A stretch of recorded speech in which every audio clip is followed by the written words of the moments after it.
Hello, welcome to day 11 of the Trust in Your Visions journey. So I hope you are enjoying and finding more receptivity and more intuitive strength. And I also hope that you are starting to believe what you're seeing or feeling or sensing or knowing a little bit further, a little bit deeper. And today I'm going to talk to you about something that I have always found a lot of value in. I think is actually underutilized, underrated, maybe not spoken about that often when it comes to doing spiritual practices. And I really feel like we ought to honor this one for the juicy goodness that it can bring to us. So this would be daydreaming and also synchronicity. And so I really feel like our minds drift for a reason, and that we are taken to potential different timelines, pathways, or other realms, or we're simply given a moment to reset and then gifted a feeling or a knowing, a truth of some kind, often when we are daydreaming. And so people will focus, I was guiding you last week to focus on your dreaming. And I would love to know if this has opened up for you. If you've had dreams opening up, that would be really cool. But I really feel like our daydreams are also not random. And so years ago in life, I was receiving a lot of dreams at night, but also daydreaming quite a lot. I would say I was fiercely daydreaming. It was happening quite a lot. In many ways, it was to escape the suffering, sadness, darkness that I was holding and carrying within me before, I deepened in my healing journey, and all the anxieties, worries, and fears as well. It was like a momentary just break from that. And at the same time, I really felt like it was predictive. It was showing me a different life that could exist if I believed in it even further. And so this is why I feel so passionate about daydreaming. It feels like they saved me, and also guided me in the same way. And too often, daydreaming is just brushed off as like mental processing.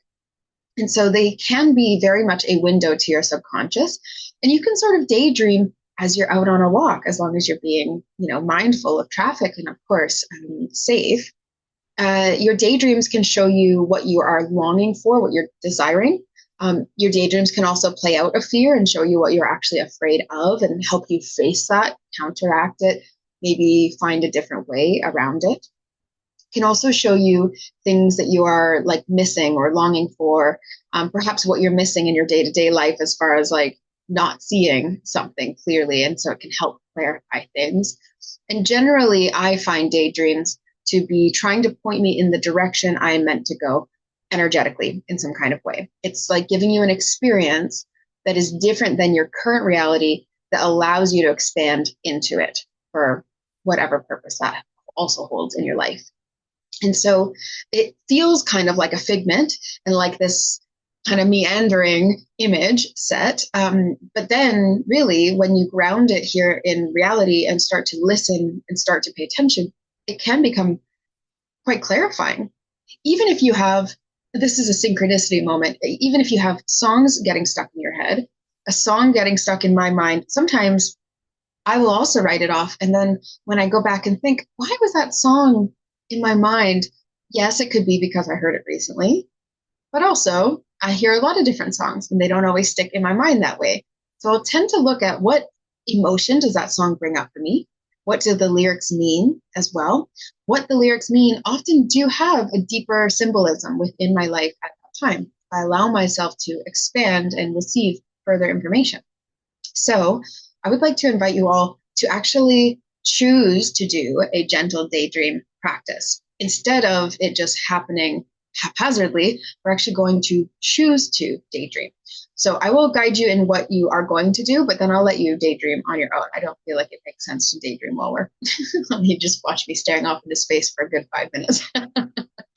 So what you'll do is you'll sit somewhere comfortable and relax, like your jaw and your shoulders and everything. Just feel like you really cozy up and settle in. And then I would suggest having like a little notebook nearby. That way you don't have to worry about, am I going to remember all this? And you can really freely let yourself wander. And so let your mind drift to wherever it wants to go. You have like a memory coming up or some dream that you have, maybe a place that you remember or a feeling that you're having. And it just sort of drifts and allow it to sort of float onward. And then just notice. You don't need to grab onto it. Oh, let's figure it out right now. That is going to be a little, it might spook the daydream away. It just might kind of scare it off. And if you are going into a place of fear or worry and you find yourself, oh, I'm just rattling through all my anxieties, right? Then just try to redirect yourself very gently with a suggestion of a pleasant memory or some dream potential that feels really good in your body, that feels expansive and not scary. Or, yeah, towards something that you really desire, something that helps you feel more open. And this is going to help you also continue to shape this relationship where you say, I actually really want to hear what is supportive to my growth. That's what you're actually looking for all your insight on. It's not just, can we just erase all the fears? It's sort of, how would we like to intend on using our energy? I personally love to dream, to visualize, and to expand. So much of what has happened in my life and so many of the places that I go are because I've seen it in a dream or a daydream in a vision. Sometimes I'll say, oh, I dreamed this. And I really mean I daydreamed it because it's been floating around in my mind in this subconscious realm for a little while. And it feels like dream space, whether or not I actually had a sleeping dream or not. And so usually if you're going through a fear or a worry, there is some part of your brain which is trying to protect you from something. And so if you can bring yourself back to a place of feeling safe, calm, or contented, or at the bare minimum safe, right? At the bare minimum, just knowing that you don't need protection right now, usually that will help with shifting into more desires and dreams and potentials. And so I would ask as well, when you do this daydreaming, that you notice themes. You might have 3 separate little visions that come through. What are the themes that come up in those visions? What is it that you're noticing is similar between them? There could be a through thread, or maybe at that song that was in your head in the morning has a connection to this dream that you experience, say, in the afternoon. It's afternoon for me here. This is a later video as well. Now that I'm fully landed, whenever I go to a pet sit, a new pet sit, there's always like a travel time where I'm not able to post videos easily. There's a travel time, and then you land at the new place and the people want to show you their house. And so it's not easy for me to just go like run and do videos. So thank you all for just understanding this. And I'm here until December 8th. So or December 9th. I have lots of time to be able to be in here and doing more regular videos for all of us. And I'm actually trying to get my nicer microphone set up as well. So there's even higher quality, which is super fun. And you might see a dog at some point, but it's probably unlikely that he'll actually come up here. So maybe not. I'll show it on social media. Maybe you'll see the doggy that I'm with. Okay. And so then you might also want to look at any of the signs and simple messages and actually write them down, because then those, say you were on a walk and then you saw a deer in your dream, you're daydreaming, then you also want to write that down, because maybe next time you're out, you see this amazing art piece that's all about a deer and it feels like a synchronous moment. When you have that written down, you're more likely to confirm that belief as true. Whereas sometimes we can kind of roll in our head and second guess and discredit what it is we are seeing. So you want to do this with animals, with songs. It could be with specific colors. I've had it happen before with like a specific color that felt very important, and then that color was showing up a lot more often than I was used to. This doesn't happen to me as often, but there was like a very specific, it was like a lime green, and it showed up in a few very key moments. So I have had that experience. And some people, colors speak to them so much. So if that's you, definitely. Repeating numbers as well. Yeah, some people get numbers, some people get colors, and it feels more linked. Yeah, especially if it's a number that isn't as typical for you to see, that would be something that you want to notice. Definitely random conversations. If you hear a bit of a conversation in a daydream and you're like, I don't even know what that was about, try to log it, because you never know when that's actually going to come up.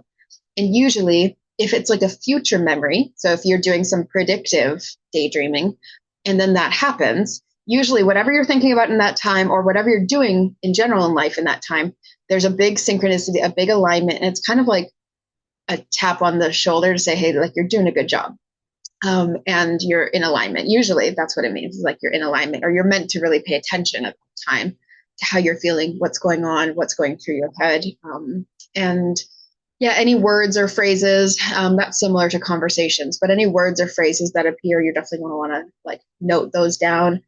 Um, and yeah, and anything that just shows up in a repeat way or in a specific way, like you're walking along the ocean floor. I have had this type of image before. So you're walking along the ocean floor, and then like this really large, goblet appears. Okay, well, that's obviously important, right? But you could be walking along and so many, though, there's fish, there's coral, there's sunken treasure, there's shipwrecks, and you could just say, oh, that stuff's all neutral. And someone else might be down in that same place and go, that coral was so amazing, and that color stuck out in my mind, and that coral really like felt like home to me, and that's going to be totally different. So it's what you are personally reacting to or finding interesting about these daydreams that really, I think, is going to help you make sense of these themes that are coming up. And so this, I know, is like a heavy amount of journaling and writing things down. You can put it on your notes app on your phone or do like a voice note, text your best friend. I know some of my close friends have like random little pieces from my journey of, I'm going to log this somewhere because I just want to communicate, hey, I think this thing, da da da, and I'll see it come through later. So yes, and if you're part of the Trusting Your Visions journey, if you've purchased the ticket for the replays and for the guide and for the extra support, you can go to OracleFest and go purchase that. If you haven't done so yet, we will have Zoom calls later this week. And if you haven't done that, or if you have done that, you'll get the extra journal prompts as well. But you might just want to notice what it is that you are sensing with daydreaming.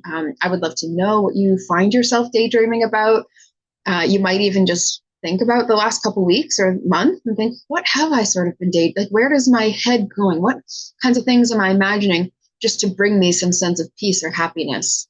And that can be very telling for us on what shifts we need to make in our lives in order to more deeply trust our visions and therefore receive more information. So all of these tools are really, they may seem subtle, they may seem small, but the more that you add them up and the more that you do them, it is incredible the amount that you can actually open up this trust and receptivity, this intuitive superpower that you are able to access becomes full strength. So would love to know how this daydreaming practice goes for you. And I will share some of my own results later today. I think I'm going to feel really focused. I'm going to get into some work.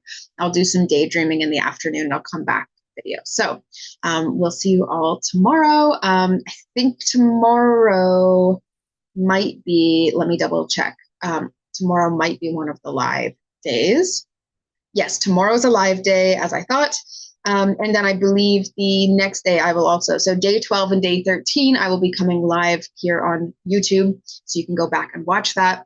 And of course, if you are in the Trusting Your Visions journey, I would highly recommend you join our Zoom links. I will send them out today. I'll send them out for both day 12 and 13 today. And then, yeah, I'll hopefully see some of you there. I know they're sort of quick and random when I'm getting the timings out, but this is our first Trusting Your Visions journey and just seeing what people need from this journey and what you're looking for out of it. So glad you are enjoying it all so far. I will be bringing things to the live, but also be doing much more behind the scenes in the Zoom rooms. So hopefully you are able to join us. Tomorrow we're talking spirit allies and guides, and day 13 we're going to be talking archetypes. So if you've been thinking about maybe joining, now would be a great time because you're really going to want to be there for those Zoom calls. There'll be a lot more intimate one-to-ones, intensive, like hot seat kind of environment. So we will see you there. And don't forget, I'm not sure if I said it on this OracleFest page yet, but we have a super early bird price for the big 4-day online OracleFest. That is ending on the 24th. That's ending Monday. So we have just like less than a week for you to go purchase your big online OracleFest festival tickets. You get all the replays. You get access to every session for the whole 4 days. You get in the Zoom room with all of us. This is going to be the least expensive price it'll be. And you get access to everything that, we do in that time. And I'm really excited for this year. We're going to have 44 speakers. So it's going to be even bigger than last year. It's going to be very activating, but also a lot more integrated. We're going to have more live readings. We're going to have more panel discussions. We're going to have sound healing throughout. We're going to have some embodiment practices and some more integration and reflection scheduled for the Monday. So love to see you all there. I know that we are welcoming in more people. We had 125 people last year, and I feel there's even more waiting to come this year. So I can't wait to meet you all and see you at the big OracleFest online, January 30th to February 2nd. And again, that super early bird price, if you want to be in for the full experience, which you do want to be in for the full experience, that is live until Monday, November 24th.